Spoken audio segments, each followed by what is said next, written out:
Presiden Amerika Serikat Donald Trump dan Presiden Tiongkok Xi Jinping akhirnya kembali bertemu setelah 6 tahun pertemuan di Busan, Korea Selatan ini melahirkan kesepakatan yang meredakan ketegangan antara kedua negara ini.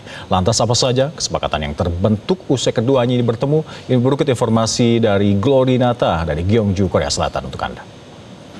Pemirsa, pada tanggal 30 Oktober 2025, Presiden Tiongkok Xi Jinping dan juga Presiden Amerika Serikat Donald Trump ini telah melangsungkan pertemuan di Busan, Korea Selatan. Walaupun pertemuan berlangsung secara singkat, sekitar 90 menit, namun pertemuan ini menghasilkan sejumlah kesepakatan, di mana pihak China setuju untuk membuka embargo selama 1 tahun ekspor logam tanah jarang. Kemudian China juga setuju untuk membeli kembali secara masif atau secara besar soybeans, kacang kedelai dari Amerika Serikat. Sementara itu dari pihak Amerika Serikat setuju untuk memotong atau memangkas sebesar 10% tarif resiprokal atas komoditas China yang disebutkan secara khusus di sini adalah komoditas fentanyl, di mana fentanyl ini adalah obat pereda nyeri yang biasanya ada dalam kandungan morfin.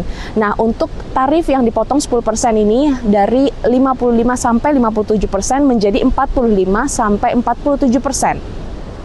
Kemudian secara khusus juga Amerika Serikat meminta pihak China untuk melakukan pengetatan perdagangan fentanyl karena tingginya kasus overdosis di Amerika Serikat. Dan mengenai logam tanah jarang, seperti yang kita ketahui bahwa China menguasai 70% produksi tambang dunia dan juga menguasai 90% hasil olahannya, termasuk suplai dari logam tanah jarang ini. Kita ketahui bahwa logam tanah jarang ini sangat diminati oleh Amerika Serikat, bahkan Uni Eropa, karena sebagai bahan baku untuk pembuatan chip handphone, bahkan untuk membuat elektronik vehicle sebagai baterai dari EV, dan juga untuk sistem pertahanan seperti sistem anti rudal dan juga jaringan komunikasi militer.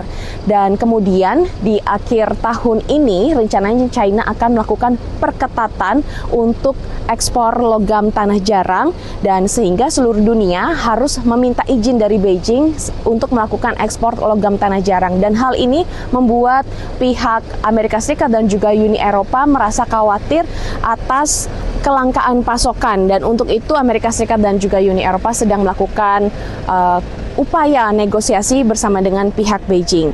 Meskipun suasana pertemuan kemarin antara Presiden Xi Jinping dan juga Presiden Donald Trump ini dilakukan atau dinilai memang positif karena menghasilkan sejumlah kesepakatan yang win-win, namun ada pertanyaan soal stabilitas hubungan kesepakatan mereka akan bertahan sampai berapa lama. Tapi di samping itu semua, pertemuan keduanya ini menandai langkah yang signifikan untuk meredakan ketegangan antar dua negara. Dari Gyeongju, Korea Selatan, Glory Nata, Metro TV. Jelajahi cara baru mendapatkan informasi. Download Metro TV Extend sekarang.